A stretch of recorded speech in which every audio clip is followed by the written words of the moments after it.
శ్రీ గణేశాయ నమః, శ్రీ గురుభ్యో నమః, శ్రీమాత్రే నమః. శ్రీమాత శ్రీ మహారాజ్ఞి ఛానల్కు స్వాగతం. భక్తులందరికీ ఏకాదశి గీతా జయంతి శుభాకాంక్షలు. ఏకాదశి డిసెంబరు 1 సోమవారం మధ్యాహ్నం 2:20 వరకు, ద్వాదశి 2వ తారీఖు 12:20 వరకు భగవద్గీత ఆవిర్భవించిన రోజు ఈరోజు మనం గీతా జయంతిగా చేసుకుంటాం. సంజయుడు వ్యాస భగవానుడి ద్వారా దివ్యదృష్టి అనుగ్రహించబడిన వాడై యుద్ధ విషయాలు, భగవద్గీత విషయాలు మొత్తం ధృతరాష్ట్రుడికి వివరించిన తరువాత ఆఖరణ యుద్ధానంతరం యత్ర యోగేశ్వర కృష్ణో యత్ర పార్థో ధనుర్ధరః తత్ర శ్రీర్విజయో భూతిర్ధ్రువాని తిర్మతిర్మమ. ఎక్కడ యోగేశ్వరుడైన కృష్ణుడు, ఎక్కడ ధనుర్ధారుడైన పార్థుడు ఉంటారో అక్కడ లక్ష్మి అంటే విజయము, స్థిరమైన వైభవము, నీతి ఉంటాయి అని నా నిశ్చయము అని చెప్పాడు. భగవద్గీత అర్జునుని నెపంగా మనం తరించటానికి భగవంతుని వాక్కు ద్వారా ప్రకటితమైన అమృత గుళికలు. మహాభయంకరమైన సంసార సముద్రమును భగవద్గీత అనే నావ ద్వారా దాటవచ్చు. సంసారం అంటే మన కుటుంబమే కాదు, ప్రపంచ విషయాలను అన్నిటినీ పట్టించుకుంటాం గనక అది కూడా సంసారమే. ప్రపంచ విషయాలను పట్టించుకోకుండా దేశభక్తితో ముందుకు వెళ్ళాలి. భగవద్గీతకు పుష్పములు, నైవేద్యాలు కన్నా భక్తి శ్రద్ధలే మిన్న. పత్రం పుష్పం ఫలం తోయం. పత్రం అంటే మనస్సు, పుష్పం అంటే బుద్ధి, ఫలం అంటే అహంకారం, తోయం అంటే చిత్తం.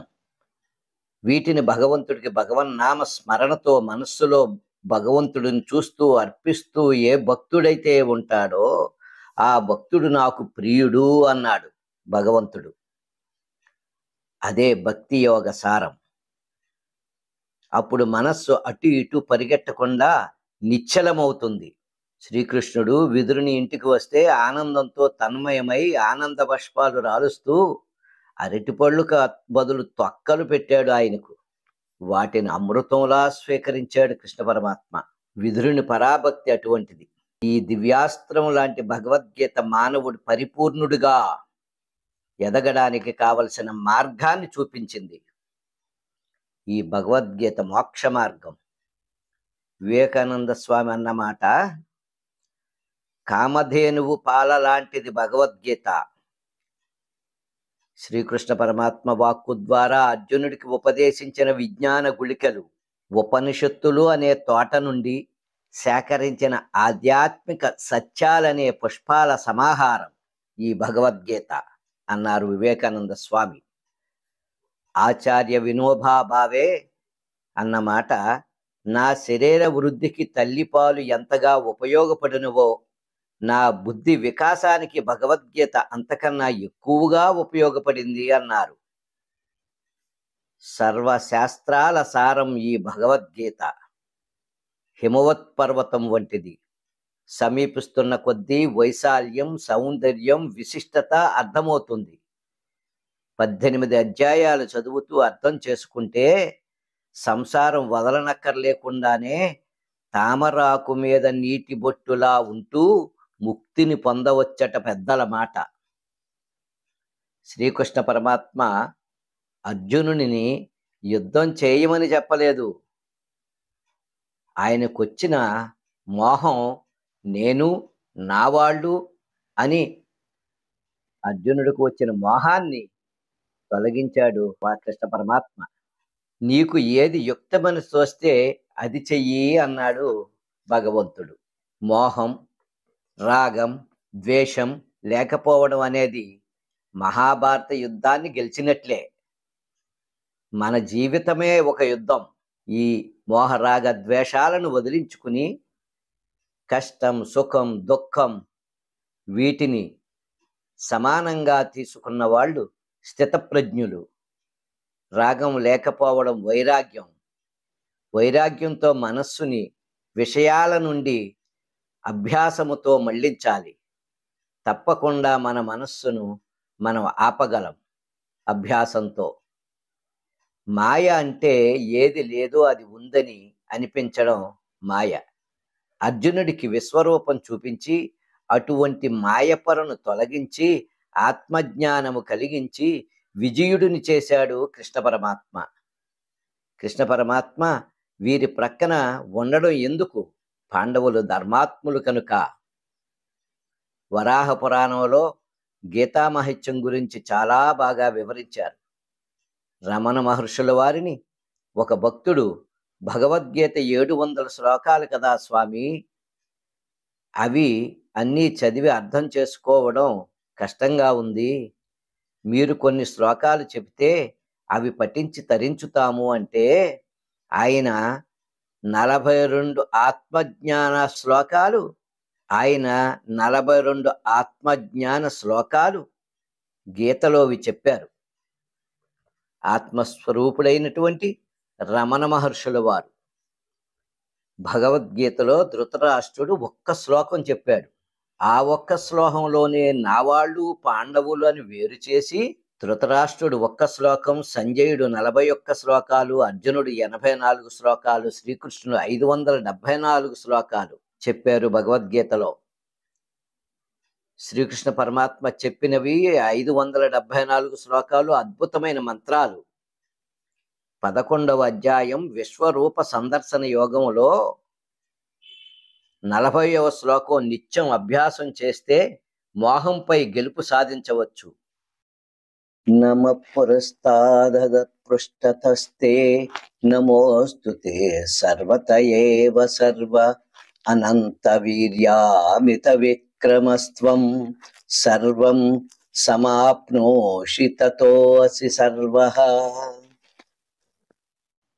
గీతా యజ్ఞము అని శ్రీ విద్యా ప్రకాశానందగిరి స్వామి వారు శ్రీ కాళహస్తి సుఖ ఆశ్రమ పీఠాధిపతులు ఆ రోజులలో భగవద్గీత చాలా అద్భుతంగా వివరించారు.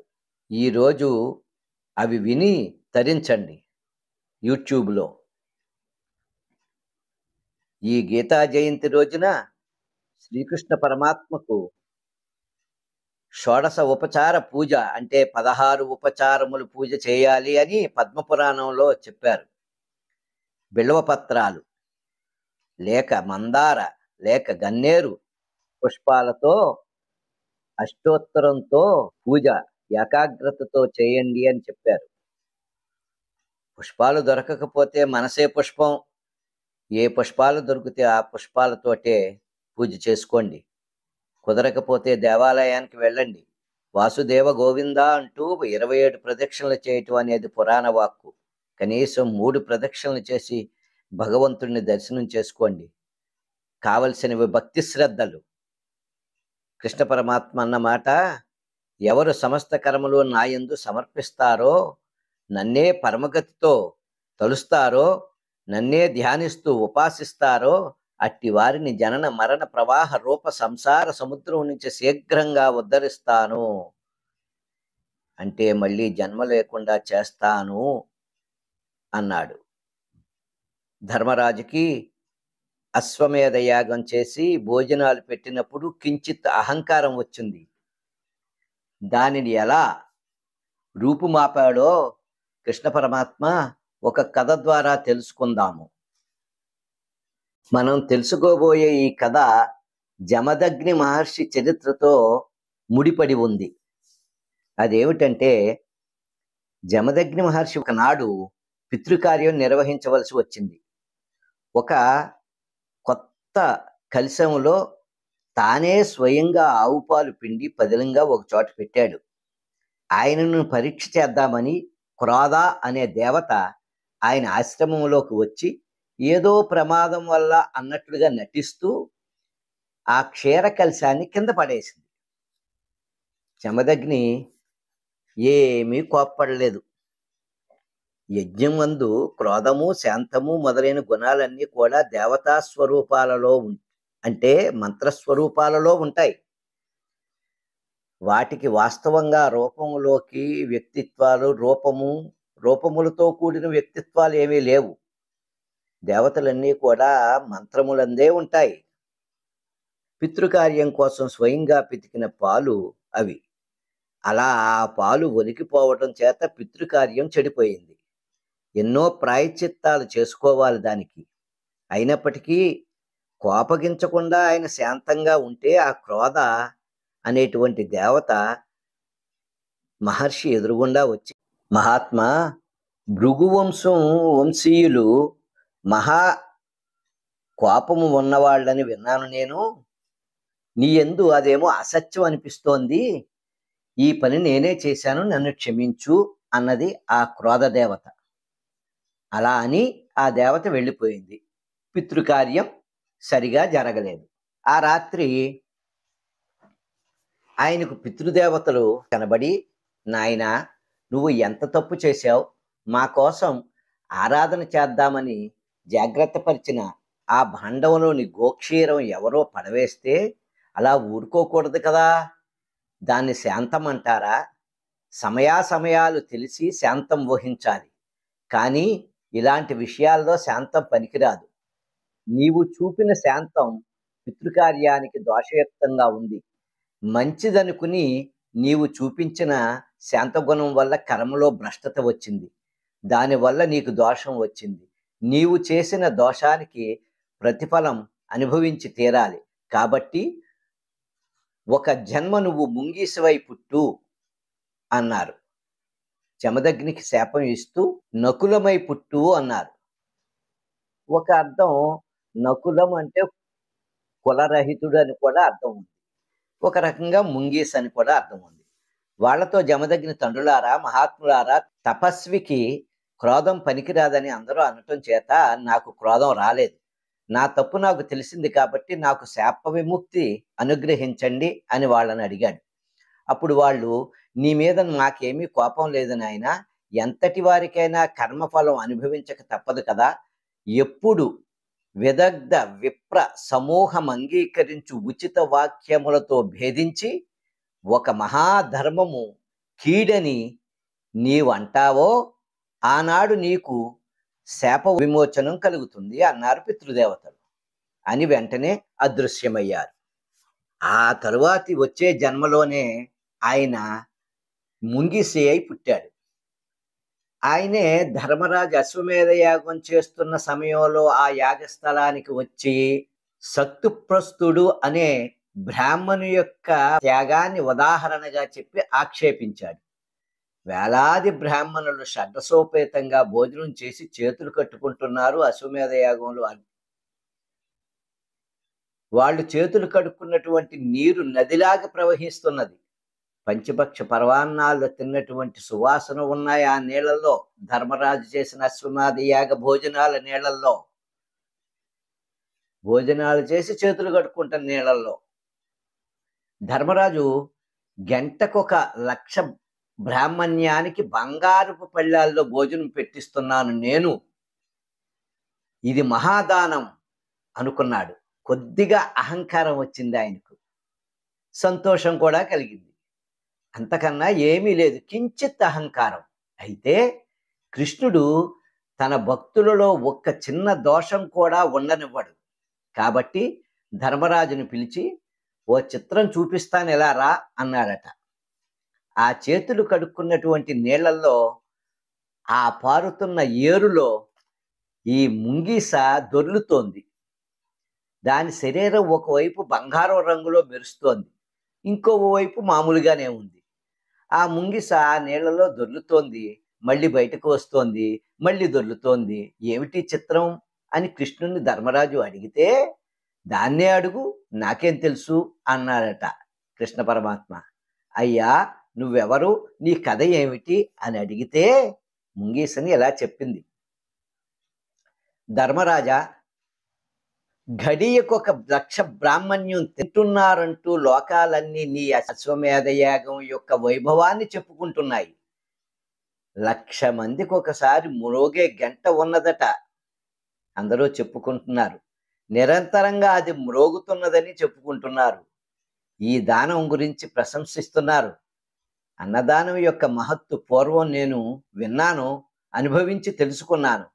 పూర్వం ఇట్లాంటి పుణ్య విశేషం జరిగిన చోట దొర్లితే నాకు శరీరంలో ఒక భాగం బంగారమైంది. ఏమో ఇంత అన్నదానం చేస్తున్నటువంటి ఈ పుణ్యం జరిగే చోట వీళ్ళు చేతులు కడుక్కుంటున్న నీళ్ళలో ఒక్క మాట దొర్లితే మిగతా శరీరం అంతా బంగారుమయం అవుతుందేమో అని ఆశపడి వచ్చాను. ఎంత దొర్లినా నా శరీరం బంగారం కావటం లేదు అన్నది ఆ ముంగిస. ధర్మరాజు ఆ ముంగిసను, మహాత్మా, నువ్వు ఎవరవో నాకు తెలియటం లేదు. అంత అన్నదానం చేసినది ఎవరు? నేను చేసిన ఇంత అన్నదానం ఏమీ లేకుండా ఉందా దాని ముందర? ఆ అన్నదానం ప్రత్యేకత ఏమిటి నాకు తెలుపమన్నాడు. అప్పుడు ఆ ముంగిసి ఈ విధంగా చెప్పింది. పూర్వం ఒక నిరుపేద బ్రాహ్మణుడు ఉండేవాడు. ఆయన ఉంచె వృత్తిలో జీవించేవాడు. అతడు భార్య, కొడుకు, కోడలు నలుగురు ఉండేవారు. ఒకసారి దేశంలో కరువు వచ్చింది. ఎలాగోలా ఒక గుప్పిడి గింజలు పొలంలో ఏరుకుని తెచ్చుకుని వాటితో జావ కాచుకుని కుటుంబ సభ్యులందరూ 4 పాత్రలలో పోసుకుని మధ్యాహ్నం వేళలో తాగేవారు. అతడి ధర్మాన్ని పరీక్షిద్దామని ధర్మదేవత సరిగా వాళ్ళు తినే సమయానికి వచ్చి తనకు ఆకలిగా ఉందని చెప్పి ఆ బ్రాహ్మణుని ఏదైనా పెట్టమని అడిగాడు. ఆ బ్రాహ్మణుడు, అయ్యా మహాత్మా రండి అని అర్ఘ్యపాద్యాలు ఇచ్చి ధర్మదేవతకు గంజితో నిండిన తన పాత్రను ఇచ్చాడు. ఆ గంజి తాగి తనకు ఆకలి తీరలేదన్నాడు ధర్మదేవత. తర్వాత భార్య తన వంతు గంజి ఇచ్చింది. కొడుకు కోడలు కూడా ఇచ్చారు. వాళ్ళు ఆ పూట తయారు చేసుకున్న ఆహారం అంతా ఆయనకు సమర్పించేశారు. త్రాగి తృప్తాస్మి అని వెళ్ళిపోయాడు ధర్మదేవత. మర్నాడు మళ్ళీ వచ్చాడు. ఆ రోజు మంచినీళ్లు తప్ప ఏమీ దొరకలేదు. మర్నాడు కూడా ఆ 4 పాత్రలో గంజి నీళ్లు తాగి వెళ్ళిపోయాడు. 3వ రోజున కూడా మళ్ళీ వచ్చాడు. వచ్చిన తర్వాత ఆ బ్రాహ్మణుడు, మహాత్మా, మా భాగ్యం కొద్దీ మీరు వచ్చారు. మేము ఇంతకన్నా ఏమీ ఇవ్వలేకపోతున్నాము. దయచేసి ఇదే తీసుకుని మీరు తృప్తి పడండి అని ఉన్నదంతా మళ్ళీ ఇచ్చేశారు. అప్పుడు ఆయన చేయి కడుక్కున్న నీళ్లు అక్కడ పోసుకుని, నేను ధర్మదేవతను, మీ అన్నదానం చాలా గొప్పది, మీరు చేసిన దానానికి సర్గ సౌఖ్యాలు పొందుతారు, మీకు మోక్షాన్నే ఇస్తాను అని చెప్పాడు. ఆ ప్రకారంగా వాళ్ళని ఆయన అనుగ్రహించి వెళ్ళిపోయాడు. నేనప్పుడు అక్కడే ఉండి ఆ పెరట్లోనే తిరుగుతున్నాను. ఆ ధర్మదేవత చేయి కడుక్కున్న నీళ్లలో నా శరీరం తడిసింది. ఆ నీళ్లే కొద్దిగా ఉన్నాయి కదా, తిన్నదేముంది, కడుక్కున్నదేముంది, కాసిన నీళ్లు. ఒక్కరు తిన్నారు. ఆ ఒక్కరికి తిన్న నీళ్లలో నా శరీరం ఎంత తడిసిందో అంత భాగం మాత్రం బంగారం అయిపోయింది. అన్నదానం యొక్క మహత్త అలాంటిది. మరి నువ్వు చేస్తున్న అన్నదానం గొప్పది అని విని నేను వచ్చాను. ఇక్కడ అలాగా ఏమీ కాలేదు. దొర్లుతున్నాను కానీ నాకు నా శరీర భాగం బంగారమయం కాలేదు అంటూ ధర్మ సూక్ష్మం చెప్పింది ఆ ముంగిస. ఉన్నదంతా ఇవ్వటం అన్నదానం, కానీ చక్రవర్తి బంగారపు పళ్ళాల్లో భోజనం పెట్టడం దానం అనిపించుకోదు. తన దగ్గర ఎంత ఉంది, ఎంత ఇచ్చాడు అనే దాన్ని బట్టి దానం యొక్క మహత్తు ఉంటుంది. అంతేకాని ఎంత ఇచ్చాడు అనే దానిని బట్టి కాదు. ఒక కోటీశ్వరుడు 1,00,000 రూపాయలు దానం చేస్తూ యథాశక్తి అంటే అది దోషం. అలా అనకూడదు. నా బుద్ధి చిన్నది, 1,00,000 కంటే ఎక్కువ ఇవ్వటం లేదు, నా బుద్ధికి తోచినంత ఇవ్వగలిగాను. నేను ఇవ్వగలిగిన వాడినే, 50 లక్షలు ఇవ్వగలిగిన వాడినే, కానీ నా బుద్ధి చిన్నది, స్వీకరించి అనుగ్రహించండి అని అనాలి. యథాశక్తి ఇస్తున్నాను, ఏకంగా 1,00,000 రూపాయలు ఇస్తున్నాను, చాలా పెద్ద మొత్తం ఇస్తున్నాను అనుకోవటం వాడికి దానమే కాదు. తన శక్తికి సరిపడేటట్లు ఇస్తేనే అది దానం. శక్త్యానుసారం యథాశక్తి అనరాదు, అలా అనకూడదు. యథాబుద్ధి అనాలి. యథాశక్తి అంటే యావచ్చక్తి అనే అర్థం. దానికి అదే అర్థం జ్ఞాపకం పెట్టుకోవాలి. 1,00,000 ఇవ్వగలిగితే 1,00,000 ఇవ్వాలి, ఇవ్వలేకపోతే ఒప్పుకోవాలి. అప్పుడు దోషం ఉండదు. ఎప్పుడూ కూడా ఆ మాట యథాశక్తి అనే మాట వాడకుండా ఉండడమే న్యాయం, క్షేమం. నిజానికి మనం దానం యథాశక్తి ఎప్పుడూ ఎందులోనూ చెయ్యటం లేదు. ఏదో యథాబుద్ధి చేస్తున్నాము. ఒకవేళ చేసినా దానిని దానం అనే అంటారు. అంతేగాని అది త్యాగం అనిపించుకోదు. త్యాగం వేరు. కాబట్టి ధర్మరాజు అశ్వమేధ యాగంలో చేసినటువంటి లోకోత్తరమైన అన్నదానాన్ని ఆ ముంగిస తిరస్కరించింది.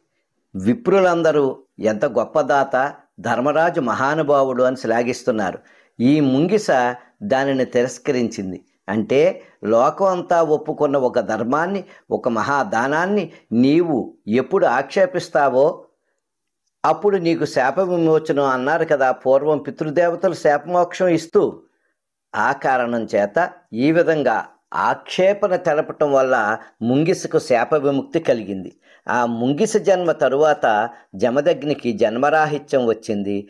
అశ్వమేధ పర్వం మహాభారతంలో చెప్పబడింది కదా.